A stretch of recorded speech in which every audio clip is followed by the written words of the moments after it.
The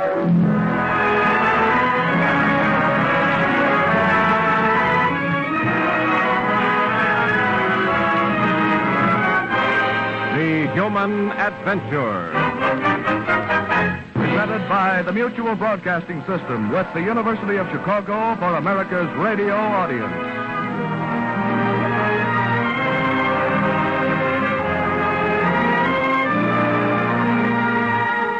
These Friday evenings, through science and scholarship, enter with us upon a new search toward the fuller understanding of our universe, ourselves, and our society. Our host is Thomas Park of the Division of Biological Sciences of the University of Chicago. Our story is the story of man's search for knowledge, which is science, his search for wisdom, which is scholarship, the adventure in ideas, which is the human adventure.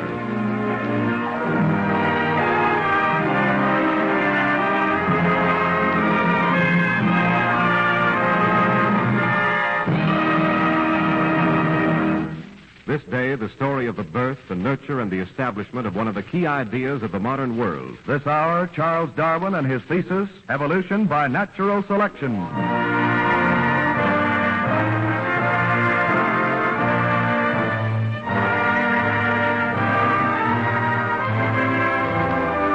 The place is London. The day is the 24th day of November. The year is 1859. It is a leisurely London this foggy day of November. Victoria is queen. The British Navy is mistress of the seas. London is the capital city, and as good Englishmen believe, the sun keeps a special watch over the far-flung British Empire and the orthodoxy of its ideas. Yet this day in London, a horse-drawn carriage makes its way along the old-fashioned pavement, its destination a modest bookstore. And in the carriage, a rather formidable old lady, her nephew, a student at the university, and a cat.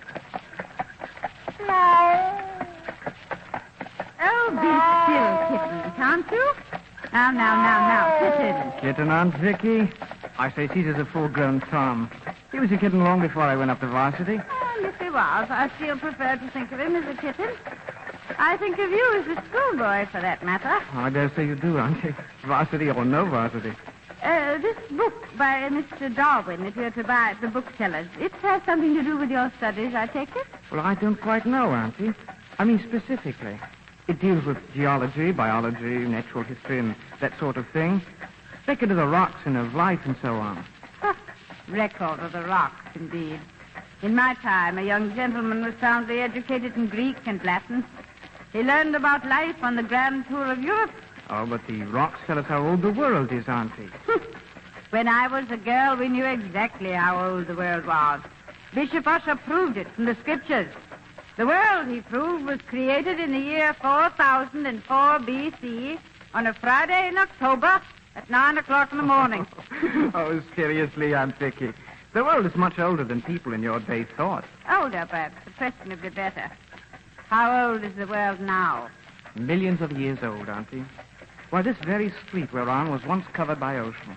The rocks under London prove that. And there have been great changes in the world since its beginning. Oh, there, kitten. It's some consolation to know that cats have always been here to console old maids like me. Some people used to think that cats have changed, too.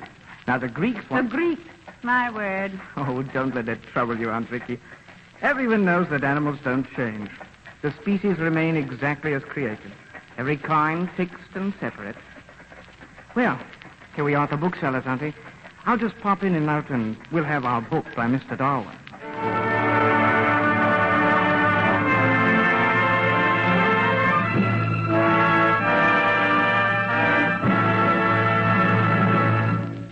Now, our host on The Human Adventure, Mr. Thomas Park of the Division of Biological Sciences of the University of Chicago. Tonight, our story traces the history of an idea at first considered radical, but now so fully accepted, understood, and significant that it forms part and parcel of our modern educational curriculum. Tonight also, we learn how this idea, through work and thought, germinated and developed in the mind of that great scientist, Charles Darwin. The concept of natural selection came to Darwin partly as a sudden flash of insight, but this dramatic moment was by no means the whole story. The idea had a long history of study and an extended period of testing before it was published. The theory of evolution has proved to be of monumental significance for biology and other fields of knowledge. There have been changes in the interpretation of the theory under the stress of that scientific criticism which never ceases. New discoveries have cast further light on the workings of natural selection. But Charles Darwin laid the cornerstone, a cornerstone in the adventure of scientific discovery and verification.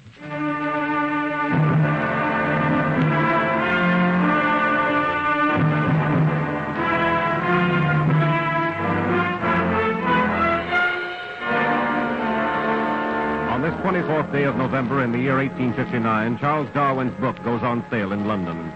The whole modest first edition of 1,250 copies is sold out on the day of issue. The evidence is marshaled. The conclusion stated. Evolution is a fact. Descent with modification is the law of life. Instantly, overnight, the lines of conflict are drawn. The complacent orthodox world, which is Victorian England, erupts into a storm of controversy. This book is blasphemy. Right? Blasphemy.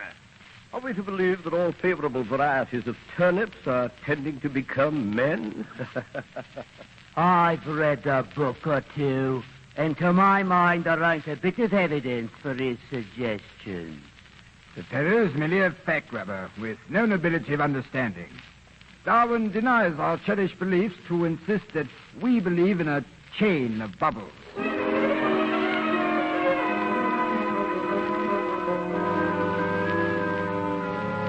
A storm of abuse, a bitter, intemperate, all-too-human controversy.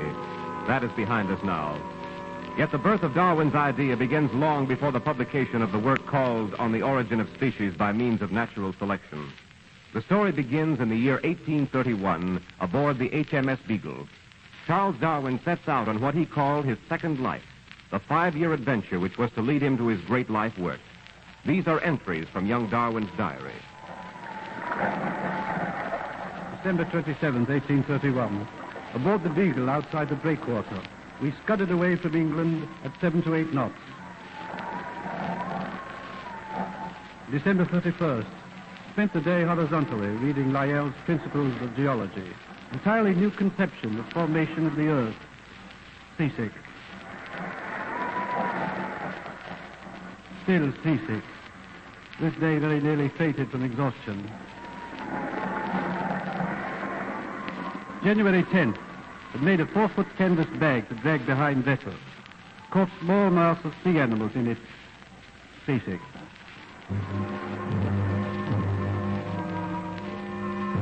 January 16th, it was good to feel land under my feet. I've seen the glory of tropical vegetation, tamarinds, palms, bananas. Must collect jungle flora and fauna in Brazil. Our plans then are to visit the grasslands in Argentina and the high windy plains of Patagonia.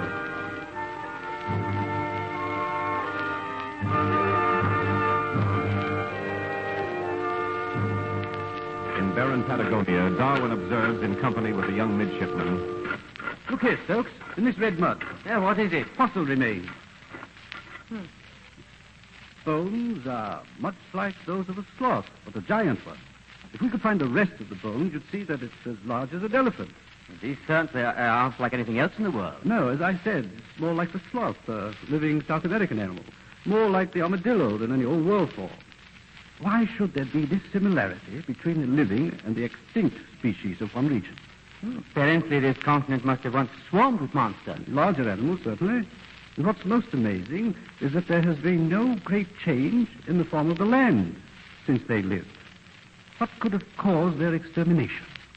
Some great catastrophe, perhaps? Hardly. To extinguish the animals of an entire continent, why, we'd have to shake the framework of the globe.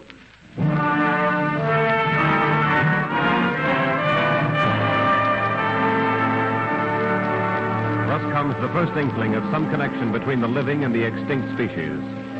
And now, many months later, passage around the Horn completed, Darwin and Stokes go ashore at the Galapagos. Oh, I say, Darwin, it's deuced hot on these islands. It's dry, too. Lava soil. I've made a rather close acquaintance with the cactus.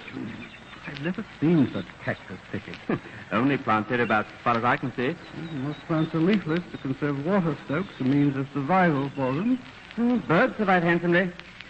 The funny thing, the birds on this island have no fear of men. Fly right up to you. But I could catch him in his hat if he cared for him. These island birds don't know our true nature, Stokes. They're not afraid because they've no natural enemies. Wait a second. Something moving. Something big. I see it. Don't get too close. Oh, on my word, it's a tortoise. So it is. Big fellow. He must weigh 300 pounds. Not afraid of us, though. Oh. He sees us. He stops. Oh, here's the way, old chap. You can't harm us at this distance. Looks like a primitive animal. Something before the flood, you know? Yet beautifully specialized for life on these islands. Notice this big fellow's on his way to water far inland. By going a long way for fresh water, he survives. Oh, I say, you scientific chaps are interested in the strangest things. Tortoises differ from island to island, Stokes. The natives can tell which island each variety of tortoise comes from. Birds are all the same, though. No, they look the same at first glance. But on these islands, I've noticed variations in a single species of ground pig. Almost as if one species had been modified for different purposes.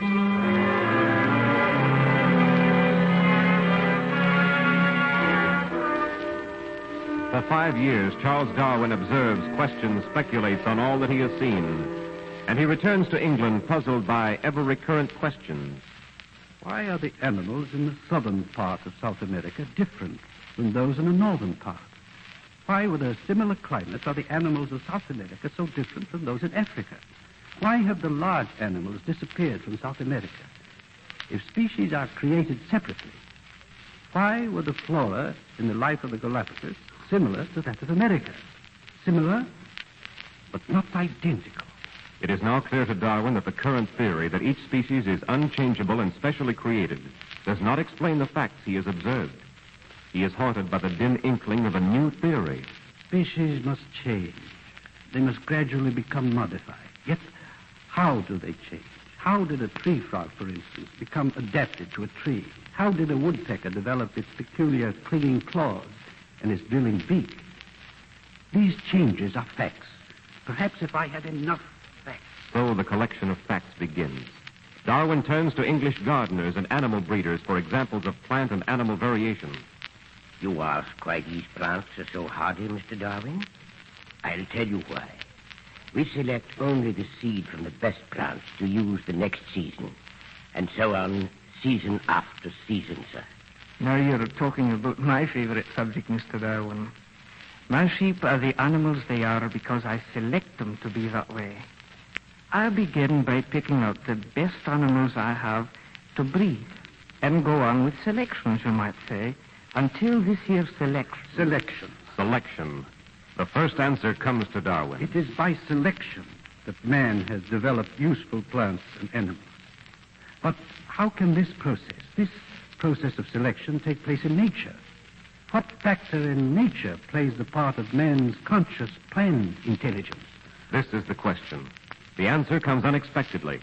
15 months after Darwin begins his systematic inquiry into domestic selection, the young biologist reads from the works of Thomas Malthus' famous essay on population. And what Malthus writes, the number of living things in the forest which are killed off year by year by the ceaseless, silent, desperate struggle for the means of subsistence is uncountable. Millions of seeds never see light. Darwin muses an instant. The answer comes to him in a flash. In such a struggle, only the organisms best fitted for that struggle will survive. And this struggle acts as a selective process in nature. That's it. I have it. The natural selection of favorable chance variation through the struggle for existence. This is the law accounting for the changes in the Earth's inhabitants. This is the theory by which I can work.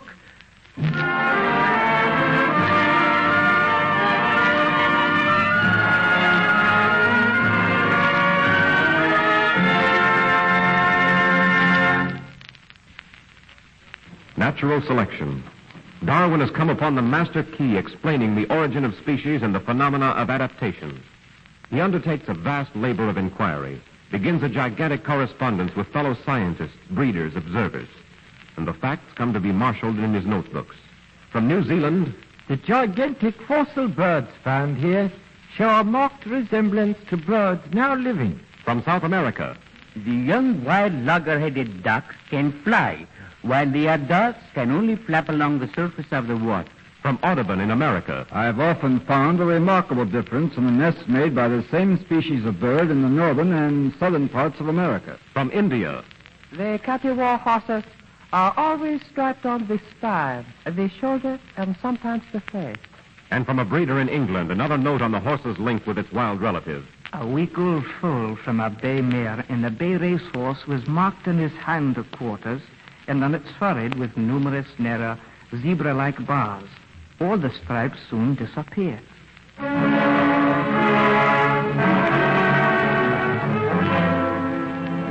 1839, Darwin marries Emma Wedgwood. They move to a house at Down, 20 miles from London. In spite of his illness, Darwin continues on a task which has become enormous. Emma Darwin reads to her husband. Charles, this is interesting. In Massachusetts, a short-legged ram was born that could not jump over fences. The owners, seeing the advantage of this, began to breed for short legs, creating the Ancon species of sheep. This is to be expected, my dear. As we know, animals and plants vary. These individual differences are often inherited, thus creating the beginnings of new varieties, which in time become new species. When man interposes, the change is purposeful and recorded. But this fact, Charles, is from nature. One slow-breeding elephant, bringing forth 6 young during its lifetime, would have nearly 19 million descendants in 750 years. So it would, my dear. But the earth houses multitudes of species beside elephants. Thus, the multiplication of any one species is checked by the struggle for life between organic beings. And everywhere, the being best adapted to its conditions of life, if only by a slight variation, is the most likely to survive and produce offspring which have in turn these advantages. Here's something about wolves. In the Catskill Mountains in America, there are 2 kinds of wolf. One is slim and swift and pursues deer. The other is shorter and heavier and preys upon the flock. Exactly. Now, if the farmers ceased raising sheep, the heavy wolf, unable to compete with its swifter brother for deer, would perish. Thus, by natural selection, not of the largest or the strongest, but of the most fit to the conditions of life, new forms are gradually developed, and forms losing in the struggle become extinct.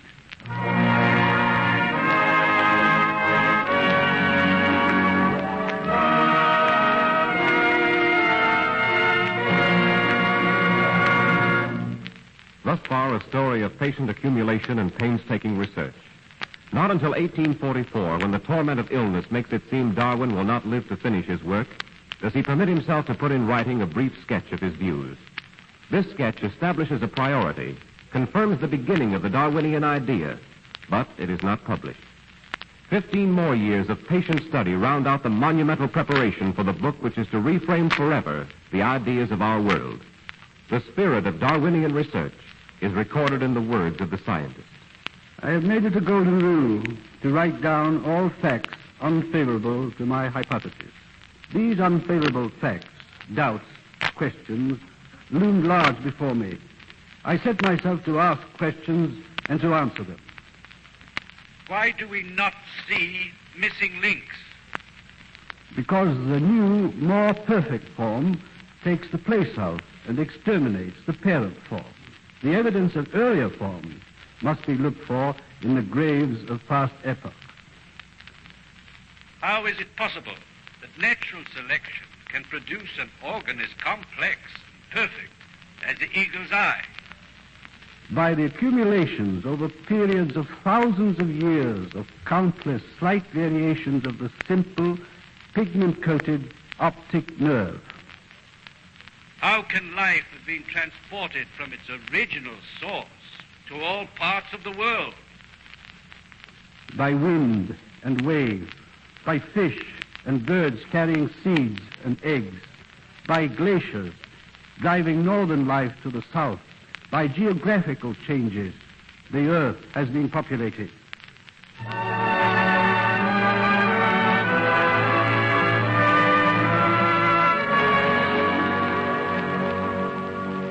Charles, are you busy right now? No, what is it, Emma? I've just noticed this bottle on the shelf. What is in it? What bottle? Oh, that. 2 little embryos in alcohol. Oh, what kind? One is a bird, the other a lizard. Which is which? I've forgotten. Oh, surely you can tell them apart, Charles. No, really, it's quite impossible. The formation of head, trunk, and extremities of animals at this early stage is almost identical.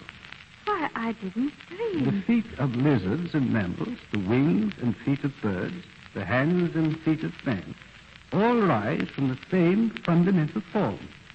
In the stages of the embryo, we can see the panorama of evolution in miniature.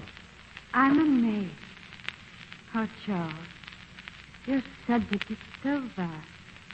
It takes in all of natural history. It gets bigger and bigger with each month's work. Sometimes it seems it will break me. If I could be of more help to you. It is you who make my work possible. You see, Emma, you and I are rich in a way. We are rich in facts. I think now that I may prove utterly and without question, that the species are not fixed kinds of beings. I'm almost certain now that the species change. The species change.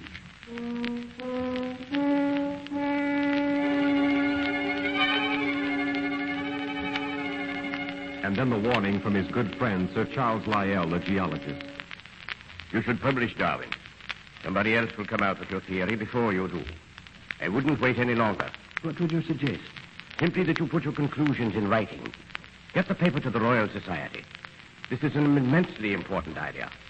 It must be put before the world as a result of your work. Write it down, man.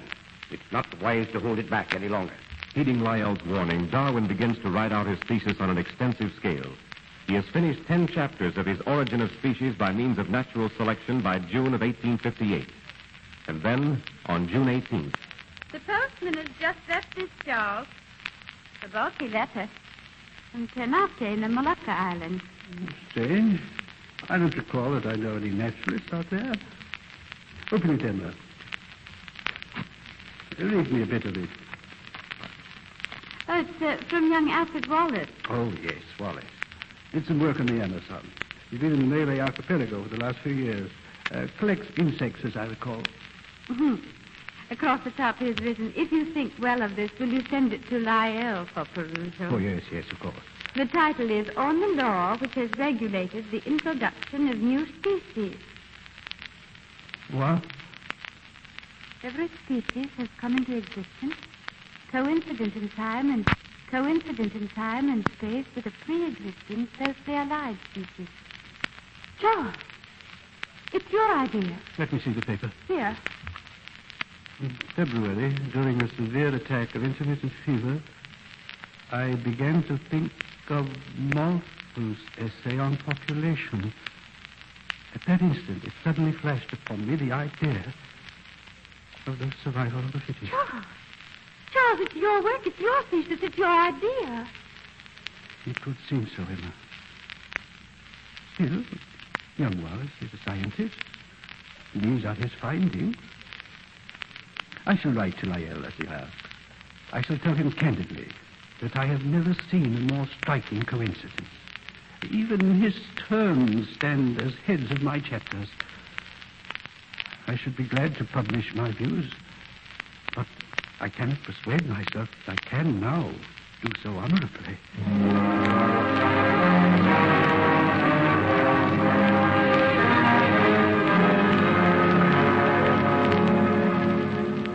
Sir Charles Lyell and Sir Joseph Hooker, both distinguished British scientists, act as arbitrators in this matter of scientific honor. Wallace's paper is read together with an abstract of Darwin's views as a joint report to the Linnean Society on July 1st, 1858. The layman may measure the generosity of Darwin, the true greatness of Wallace, when the latter says, My work was a work of inspiration. Compared to Mr. Darwin's work, mine stands as a contribution of a few weeks, in contrast with a contribution of 20 years. I could not possibly have written a report of such learning and magnitude. The storm, the controversy, the bitter battle of ideas following Darwin's publication of The Origin of the Species has long since been forgotten. Yet something of its sharpness and thunder needs to be noted here as a record and rebuke to the closed mind. That rebuke is administered to Bishop Wilberforce before an open meeting at the British Association for the Advancement of Science. The bishop concludes his address. I'm proud to say that my ancestors have been purebred Britons. But of Mr. Huxley's ancestors, I cannot say. Perhaps he thinks otherwise. Mr. Huxley, is it through your grandfather or through your grandmother that you claim descent from a monkey? Thomas Henry Huxley, square-jawed, blunt-spoken in his own phrase, Darwin's bulldog, faces a hostile audience, measures the insult, measures his opponent. Neither Mr. Darwin nor myself has ever pretended that any living man has ape-like parents. The ape family and the human family may have diverged from a common stock long ago in the mists of time. But I am not ashamed of so humble an ancestry. If there is any ancestor of whom I should have cause to be ashamed, it is a man who uses great gifts and empty rhetoric not to advance, but to obscure the truth.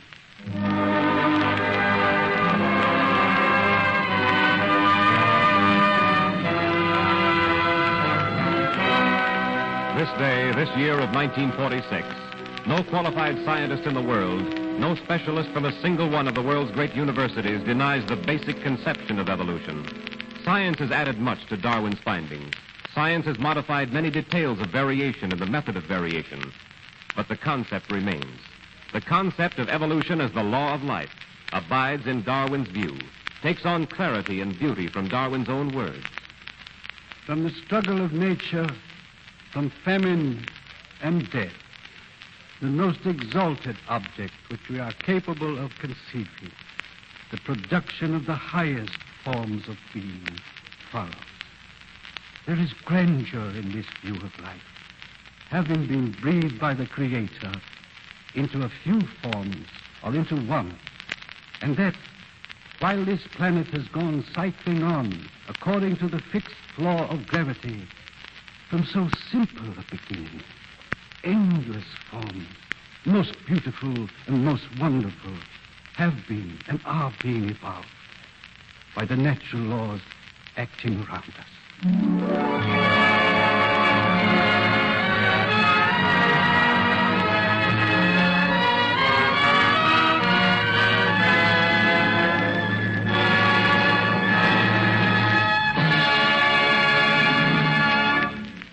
The Human Adventure is jointly presented by the Mutual Broadcasting System and the University of Chicago.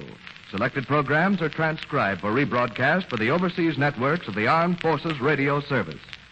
Music was by Kenneth Churchill, the conductor, Robert Trendler. The part of Charles Darwin was played by Herbert Butterfield. The script editor, in cooperation with the University of Chicago, Francis Coughlin. The writer, LaMontagne. The director, Morrison Wood. 1 week from tonight, the Human Adventure will present Tourists to America. Europeans report on the incredible USA. That's 1 week from tonight. Tourists to America. Europeans report on the incredible USA. Now, a message brought to you at the request of your government. To hold the line against inflation is a joint post-war battle calling for the cooperation of business, government, and the people of the United States. To play your individual part, your government asks you to spend sensibly, making minimum demands upon goods and services already scarce. To pay no more than ceiling prices, thus holding the line on price control. And to keep and continue your investments in war, victory, and United States savings bonds.